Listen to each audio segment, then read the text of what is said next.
बदतमीज, एक शुभ अवसर पर अशुभ बातें करता है। छोड़ूंगा नहीं आज मैं तुम्हें। नादान है, माफ कर दीजिए प्लीज। अरे ये नादान नहीं, हैवान है, एक नंबर का हैवान है ये, और ऐसा हैवान जो अपने ही घर का दुश्मन बन बैठा है। अरे इसकी माँ के गुजर जाने के बाद मैंने इसे बेइंतहा मोहब्बत की, बस वही मुझसे भूल हो गई।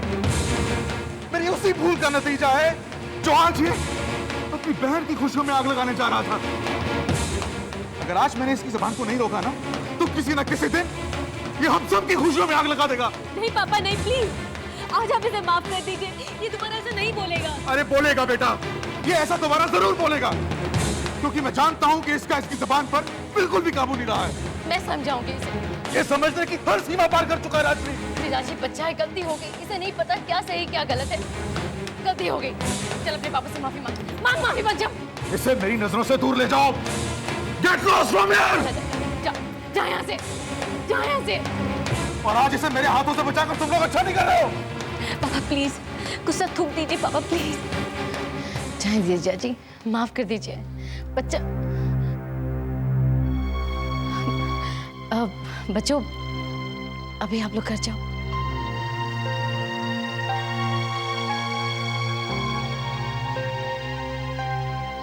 जीजाजी पंचम बच्चा है, माना जो कुछ उसने कहा वो गलत था, अशुभ था, लेकिन इस तरह उस पर हाथ उठाना, बेकाबू होना ठीक बात नहीं है। अरे मैं क्या चाहता हूँ राजश्री, क्या चाहता हूँ मैं सिर्फ इतना चाहता हूँ कि मेरी इस बच्ची की जिंदगी खुशहाल हो जाए, इसे एक अच्छा जीवन साथी मिल जाए, बस। और आज जब सौभाग्य से ये होने वाला है, तो ये कमबख्त अपनी बहन की खुशियों में आग लगाना चाहता है। ये बात मैं हरगिज़ बर्दाश्त नहीं करूंगा, कभी नहीं, कभी नहीं। जीजाजी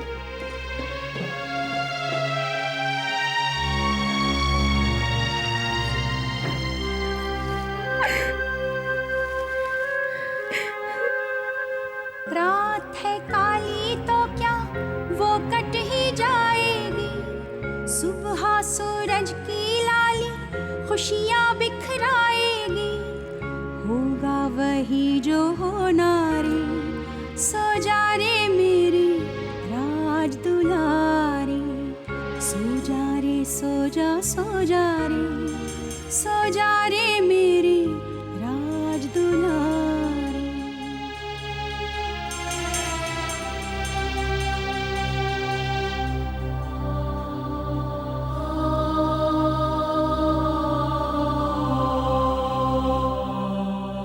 टीना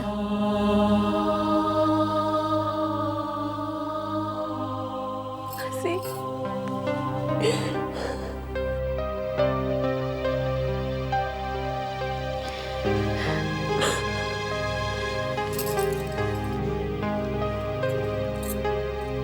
उसने आज हम सबका दिल दुखाया। बेवकूफ ये भी नहीं सोच रहा था कि वो क्या कह रहा है। मासी वो हमारे लाड प्यार को हमारी कमजोरी समझ बैठा, इसलिए इतना बदजुबान हो गया। हो सकता है टीना, लेकिन वो तेरा या तेरी खुशियों का दुश्मन नहीं हो सकता। मुझे पूरा यकीन है कि वो उस बात पर पछता रहा होगा।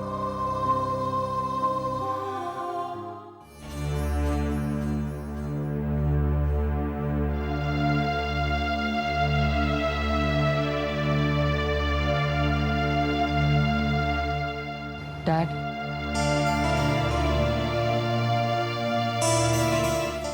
डैड मैं जानता हूँ मैंने आपका दिल दुखाया है, माफ कर दीजिए ना dad, please. Believe me dad, आप लोगों का दिल दुखाने का मेरा कोई इरादा नहीं था।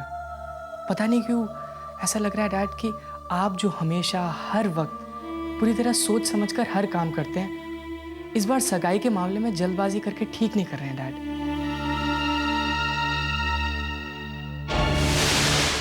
यानी अब तो मुझे ये समझाने आया है कि मैं अपनी बेटी का दुश्मन हूं, बिना पूरी तरह कोई छानबीन किए हुए उसे गलत लोगों के पल्ले बांध रहा हूं। नहीं डैड, मैं आपको समझाने नहीं, मैं आपको अपनी दिल की बात बताने आया हूँ। मौसी से तो मैं बहुत प्यार करता हूँ, क्योंकि मौसी होती है माँ सी, बिल्कुल माँ के जैसी। माँ की मौत के बाद उसी के आंचल ने माँ की कमी को पूरा किया है। मौसी के वक्त ना देने पर मुझे गुस्सा जरूर आया था, लेकिन जो बात मेरे मुंह से निकली शायद उसकी पूरी वजह ये नहीं थी। डैड, वजह तो कुछ और है, अभी किसी को समझ में नहीं आ रही है, लेकिन वक्त आने पर सबको समझ आ जाएगी। मुझे लगता है मेरी दीदी का मुझसे जुदा होने का इतना जल्दी वक्त नहीं आ सकता। अभी कुछ और वक्त हम दोनों का दाना पानी एक साथ ही लिखा है डैड, जिसे आप समझ नहीं रहे हैं डैड। अपने दिए हुए संस्कारों पर यकीन रखिए। मैं अपनी बहन की खुशियों के लिए खुद कुर्बान हो सकता हूं, पर अपनी खुशी के लिए उसकी खुशियों की बलि कभी नहीं दे सकता।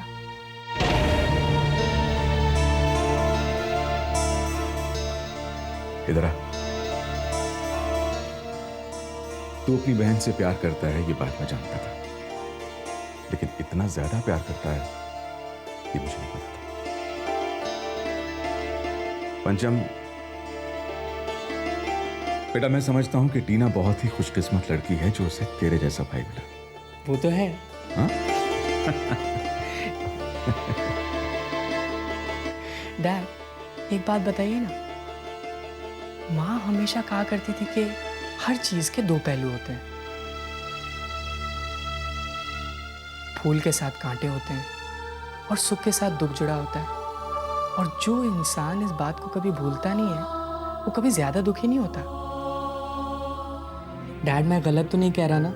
जब तू सोच समझ करके बातें करता है ना तो बिल्कुल गलत नहीं कहता। उल्टा इतनी प्यारी बातें करता है कि सामने वाले का मन मोह लेता है। तब लगता है कि कितना ज्ञानी है तू। सच? हाँ, और कुछ देर पहले तूने जो बेवकूफों जैसी बातें की थी ना, वो सुनकर किसी का भी भ्रम टूट जाएगा। तब ऐसा लगता है कि तू बिल्कुल नादान है। मौसी, ज्ञान मेरी माँ की देन है और नादानी मेरी उम्र की। मौसी, तुम्हें याद है माँ हमेशा कहा करती थी कि एक मिनट पहले तू मुझे ये बता, जब तेरी माँ गुजरी थी तब तो तू सिर्फ 3 साल का था, फिर तुझे सारी बातें कैसे याद है? हंस क्यों रहा है? बोल। मैं जब माँ की कोख में था ना, तब जो वो बातें कहा करती थी मुझे वो भी याद है। क्या? क्या? मैं दूसरा अभिमन्यु जो हूँ। बदला। भगवान इसे बुरी नजर से बचाए जीजा जी।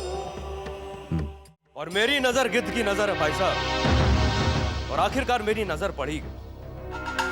उस दिन अशोक ने जब अपने होने वाले समधी का नाम अजीत सिंघानिया बताया था, मुझे उसी दिन लगा था कि हो ना हो ये अजीत सिंघानिया नाम का आदमी मेरे आसपास से गुजरा जरूर है।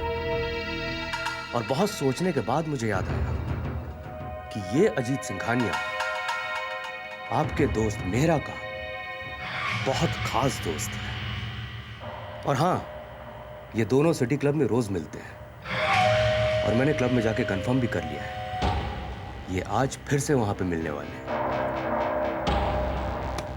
Very good.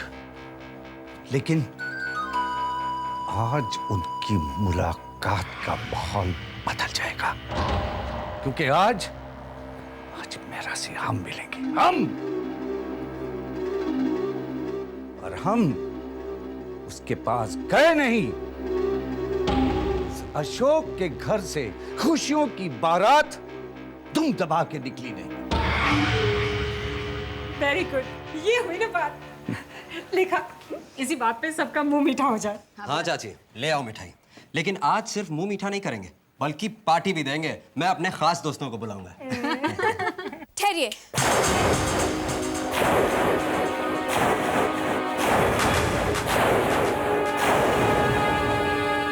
अपने घर में आग लगाकर आप सब जश्न की तैयारियां कर रहे हैं। प्रियंका, ना तो वो घर हमारा है और ना ही वो लोग हमारे हैं। तो अनजान समझकर भूल जाइए ना।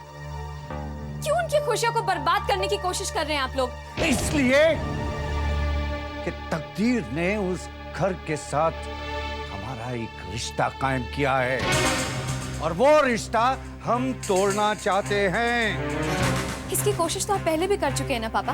उन्हें घर से बाहर निकालकर उनके पूरे परिवार को अपनी सड़क पर लाकर खड़ा कर दिया था। हाँ, किया था हमने ऐसा, और वो सिर्फ इसलिए जिससे कि हमारे पूज्य पिताजी और सारी दुनिया वाले, जो कि अशोक की तारीफ के पुल हमेशा बांधा करते थे, उन्हें इस बात का एहसास हो जाए कि अशोक की कामयाबी में हमारी मेहनत भी शामिल थी। उसके नाम के साथ हमारा नाम भी जुड़ा हुआ था। वो अकेला नहीं था। अगर ऐसा था तो क्या हुआ? अरे वो तो उसकी तकदीर अच्छी थी। नहीं, कोई तकदीर वक्तीर बुलंद नहीं थी। बाबूजी का सारा आशीर्वाद उसके साथ था। पापा, दादाजी के तो आप 3 बेटे थे ना, तो फिर दादाजी ने अपना सारा आशीर्वाद सिर्फ अशोक चाचू को क्यों दिया? क्योंकि बाबूजी की नजर में तो वही काबिल था ना। तो क्या गलत था पापा? अगर अशोक चाचू काबिल नहीं होते तो वो सड़क से दोबारा महल में कैसे पहुंचते? अरे इसमें भी तेरे बाबूजी ने पार्शलिटी की थी। जो बिजनेस अच्छा चल रहा था वो अशोक को दे दिया, और जिस बिजनेस में स्ट्रगल थी वो इन्हें दिया। I'm sorry मम्मी, लेकिन इंसान किसी के प्यार या नफरत का हकदार अपने कर्मों से बनता है। प्रियंका,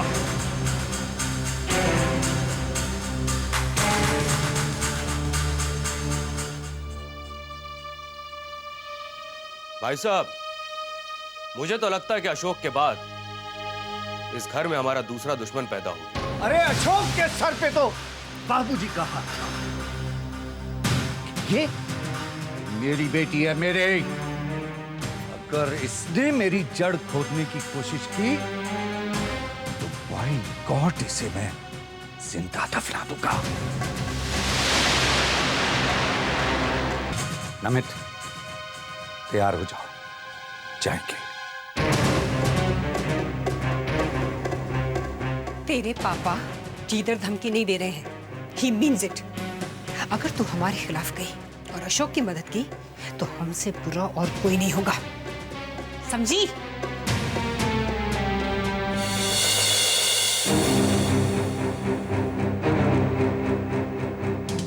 मौत की धमकी क्या रोकेगी मुझे?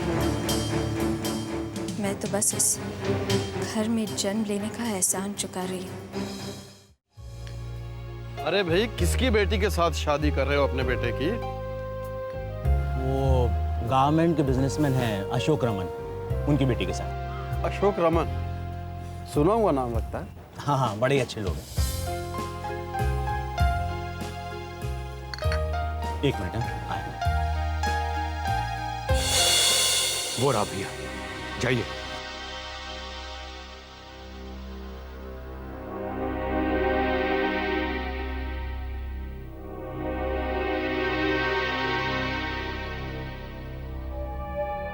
किशोर, अरे किशोर, अरे तुम, अरे मेरा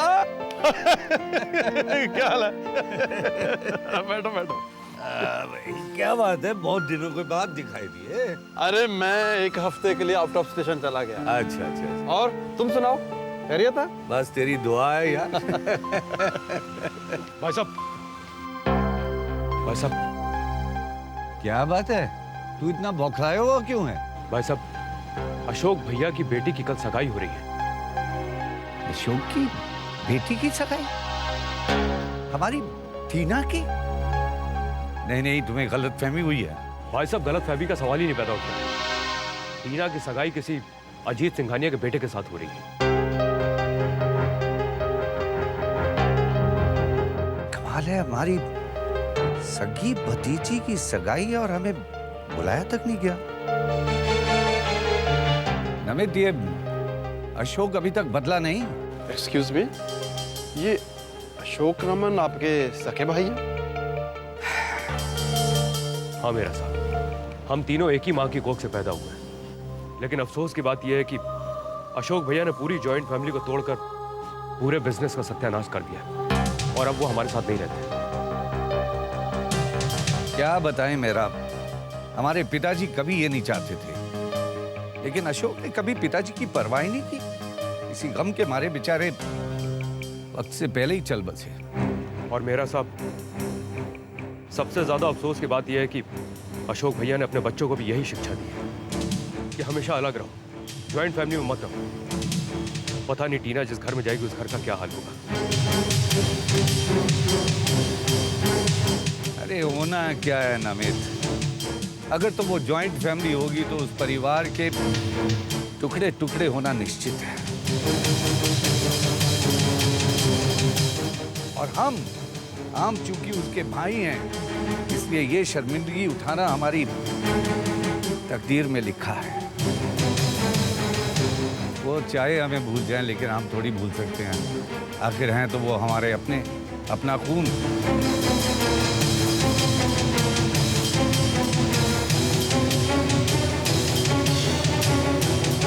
अच्छा भाई मेरा, चलते हैं। सी यू। ओके। अरे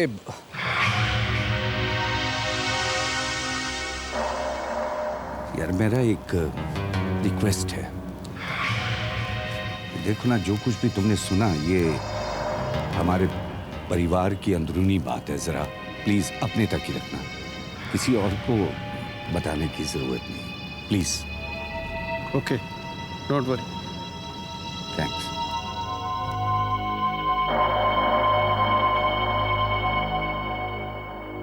राजश्री। हाँ जीजाजी कहिए। अरे भाई जल्दी आओ, मैं तुमसे ये पूछना चाहता हूँ कि टीना की सगाई की सब तैयारियां हो गई है ना? कोई काम बचा तो नहीं? अभी से चेक कर लो वक्त। हाँ सब तैयारी हो चुकी है, बस सिर्फ उसकी सगाई का ड्रेस बाकी है। ओहो, तो भाई कब आएगा उसका ड्रेस? जल्दी फोन करके पता करो। अच्छा मैं करता हूँ। रिलैक्स जीजाजी, पंचम के दोस्त गए हैं लेने, आप भी ना। हाय अंकल। लो आगे। Hi uncle. लगता है हमारी वेट कर रहे थे। बिल्कुल बिल्कुल बेटा, तुम्हारी वेट कर रहा था। बेटा वो टीना का ड्रेस तैयार हो गया? डोंट वरी अंकल, ये रहा। चेक किया ना अच्छे से?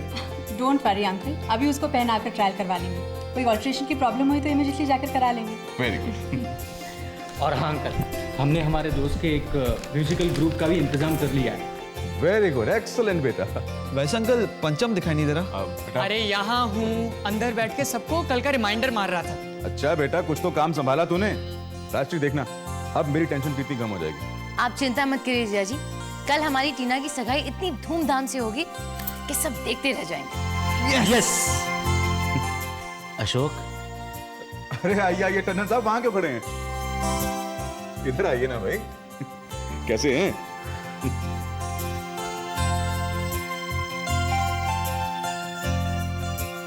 क्या बात है, बहुत परेशान से लग रहे हैं, क्या चक्कर है? वो एक बुरी खबर है।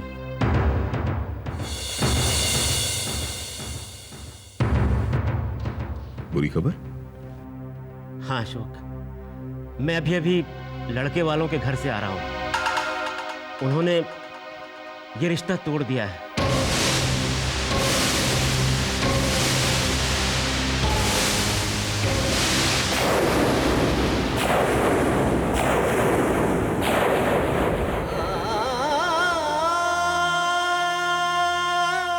आई एम सॉरी अशोक, अब ये सगाई नहीं हो सकती। तैयारी तो भगवान राम के राज्याभिषेक के लिए भी हुई, लेकिन क्या वो राज्याभिषेक हुआ? उल्टा तभी उनको 14 साल का वनवास हो गया।